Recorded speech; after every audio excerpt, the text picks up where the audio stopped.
Assalamualaikum warahmatullahi wabarakatuh.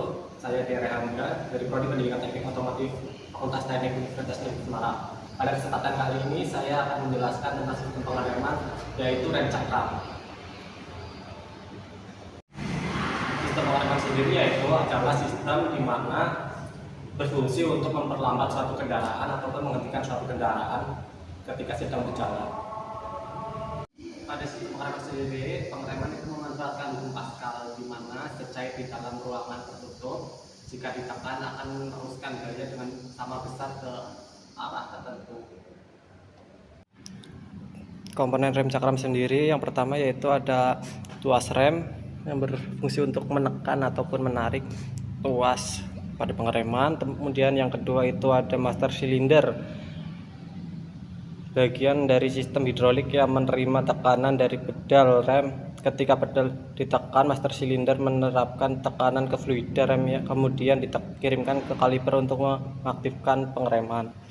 Kemudian yang ketiga sendiri ada selang rem, di mana selang rem merupakan bagian fleksibel yang menghubungkan master cylinder dengan kaliper. Kemudian yang keempat itu ada kaliper. Kaliper rem adalah bagian yang mengandung piston atau silinder yang digerakkan oleh sistem hidrolik untuk mekanis ketika pedal rem ditekan.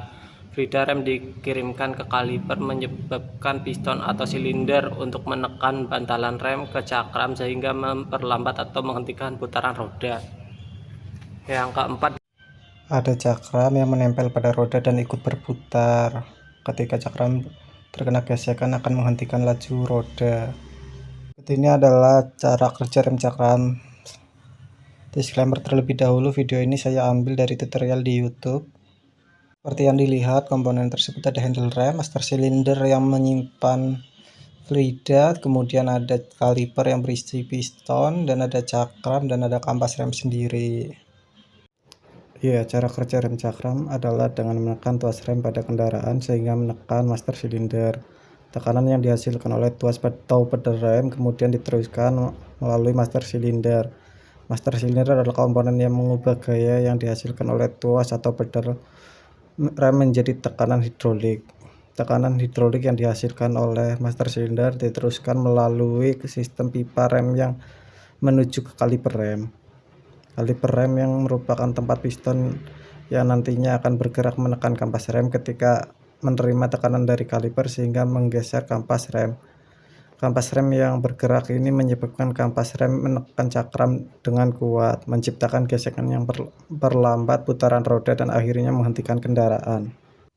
Kemudian ketika sudah tidak digunakan, ketika tuas rem dilepas oleh pengemudi, tekanan hidrolik di dalam sistem rem kembali karena tidak ada lagi tekanan yang diberikan pada master cylinder. Tuas rem yang dilepaskan secara langsung akan menyebabkan pembebasan tekanan pada kaliper sehingga piston semula dan menyebabkan kampas terbebas dari gesekan dengan cakram sehingga laju roda tidak terhambat. Keunggulan rem cakram. Apa keunggulan rem cakram dibandingkan dengan sistem pengereman lainnya? Tentu kita bisa tahu rem cakram memiliki beberapa keunggulan, termasuk kinerja pengereman yang lebih baik, ketahanan terhadap panas, dan kemampuan untuk memberikan pengereman yang konsisten dalam berbagai kondisi. Meskipun rem cakram memiliki banyak keunggulan, namun ada juga beberapa kekurangan atau tantangan yang perlu dipertimbangkan. Berikut diantaranya termasuk yang pertama, biaya. Sistem rem cakram cenderung lebih mahal untuk dipasang dan dipelihara dibandingkan dengan sistem pengereman lainnya seperti rem drum. Yang kedua, penggunaan di lingkungan ekstrim. Rem cakram rentan terhadap fading atau penurunan kinerja saat digunakan dalam kondisi ekstrim seperti pengereman berulang dan berjalan turun panjang atau dalam suhu ekstrim. Yang ketiga, potensi untuk pemanasan berlebih. Pada situasi pengereman berat atau terus-menerus, rem cakram dan bantalan rem cenderung memanas secara signifikan, yang dapat menyebabkan penurunan kinerja pengereman atau bahkan kerusakan pada sistem. Yang keempat, sensitivitas terhadap kondisi tertentu. Rem cakram bisa menjadi lebih efektif terhadap kondisi jalan tertentu seperti permukaan yang tidak rata atau kotoran, yang dapat mengurangi efektivitas pengereman itu sendiri. Contoh kerusakan pada rem cakram dan cara mengatasinya. Yang pertama, ausnya bantalan rem. Bantalan rem yang aus adalah masalah umum pada sistem rem cakram. Tanda-tanda ausnya bantalan rem termasuk suara decit saat pengereman atau jarak pengereman yang lebih panjang dari biasanya. Cara mengatasinya adalah dengan mengganti bahan rem yang aus dengan yang baru dan berkualitas. Seperti yang terlihat pada gambar, semulanya bantalan itu tebal, tapi karena terus-menerus bergesekan dengan cakram, sehingga terkikis dan mengalami keausan. Kemudian yang kedua itu ada bocornya sistem hidrolik. Bocornya sistem hidrolik dapat menyebabkan kehilangan tekanan hidrolik yang diperlukan untuk menekan bantalan rem terhadap cakram. Tanda-tanda bocornya sistem hidrolik termasuk penurunan responsivitas pedal rem atau bocoran cairan rem di sekitar kaliper atau selang rem. Cara mengatasinya adalah dengan memeriksa dan memperbaiki segel atau selang yang bocor, serta mengisi ulang cairan rem sesuai kebutuhan. Yang ketiga, deformasi atau kerusakan pada cakram. Deformasi atau kerusakan pada cakram rem dapat menyebabkan getaran atau goresan saat pengereman, yang dapat mengurangi efektivitas pengereman. Cara mengatasinya adalah dengan mengganti cakram rem yang rusak dengan yang baru, dan memastikan pemasangan yang tepat. Keempat, kerusakan pada kaliper. Kerusakan pada kaliper seperti kebocoran piston atau keausan ped bantalan dapat mengganggu kinerja pengereman. Cara mengatasinya adalah dengan pemeriksaan dan memperbaiki atau mengganti komponen kaliper yang rusak.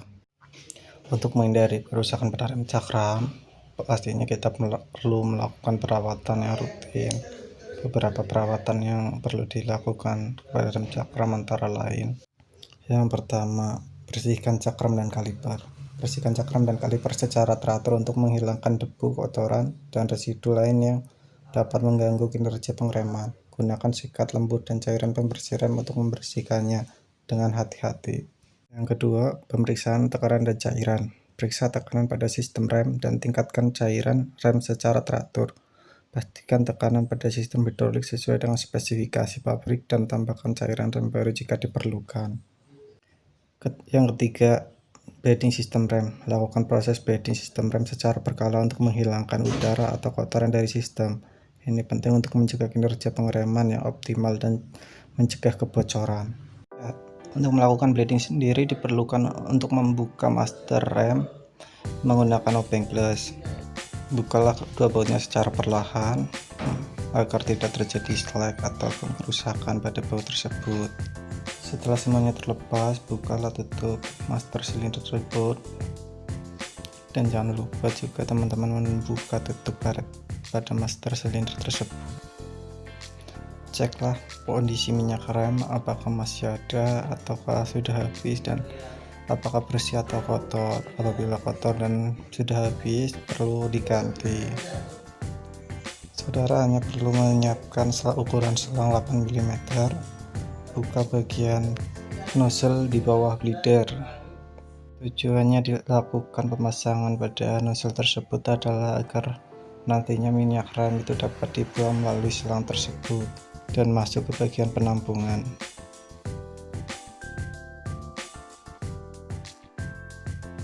Siapkanlah minyak rem. Selanjutnya kita isi minyak rem kepada master sesuai takaran yang ada. Kita isi sampai batas takarannya. Isilah secara perlahan agar tidak tumpah dan mengenai bodi. Apabila sudah mencapai batas yang telah ditentukan,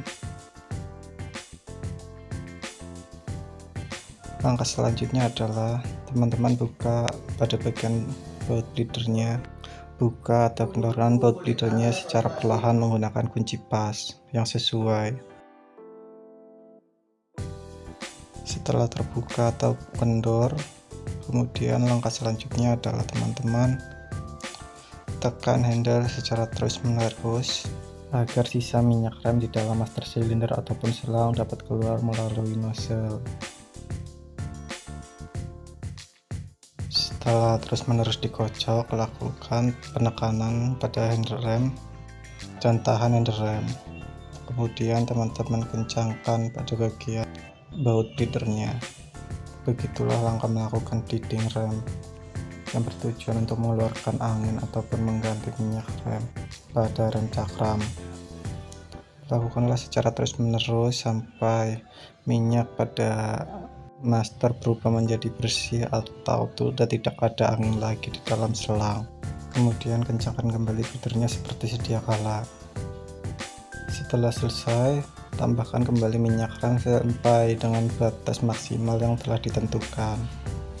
Untuk melakukan bleeding sendiri biasanya diperlukan botol berukuran 50 ml, itu sudah cukup ya teman-teman. Setelah terisi penuh, pasang kembali karet penutup agar tidak terjadi kebocoran pada master.